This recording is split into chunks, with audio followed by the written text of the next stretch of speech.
1974-2024, il y a donc 50 ans que le Conseil national du patronat burkinabé a été porté sur les fonds baptismaux.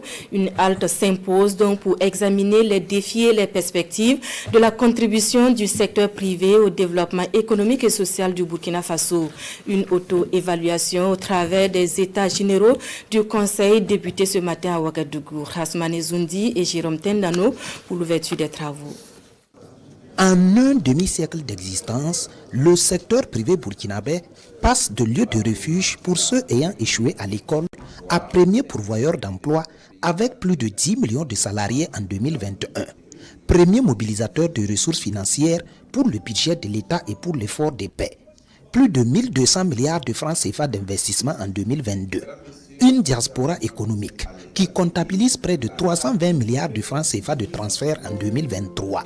Du haut de cette tribune des États généraux du secteur privé burkinabé, le Conseil national du patronat réitère sa détermination à capitaliser ses acquis et surtout à véritablement contribuer à la résilience et à la prospérité de l'économie burkinabé. Nous pouvons créer plus d'emplois pour les jeunes face au chômage élevé si les conditions sont favorables. Les majors de l'économie burkinabé regorgent de capacités techniques et financières pour apporter les transformations structurelles de notre économie, comme dans les secteurs des mines, de l'énergie et de l'agro-industrie, pour peu qu'ils soient pleinement impliqués dans les choix stratégiques du gouvernement.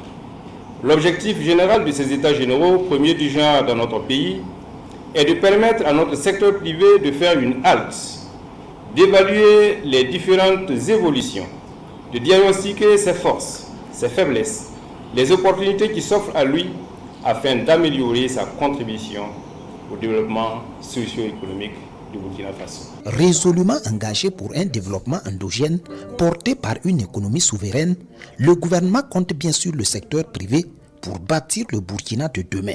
Des banques et des coopératives sont à créer ou à construire. Des ateliers et des usines de transformation des produits agricoles et des produits de l'élevage sont à mettre en place. Des routes et des chemins de fer sont à construire.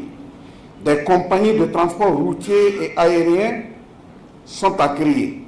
Il y a de l'énergie à produire, des industries touristiques à mettre en place, des universités à construire, des centres de santé à mettre en place. La liste est longue, tellement les opportunités, donc les perspectives existent.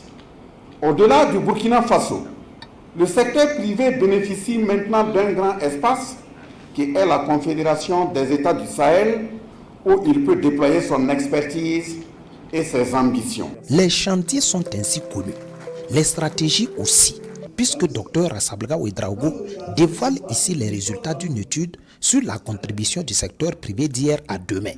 Recommandations à l'appui. Les réformes nécessaires à l'environnement des affaires, le rôle et la place du secteur privé dans l'offensive agro-pastorale et halieutique sont également des thèmes à discuter en atelier durant les 3 jours de conclave.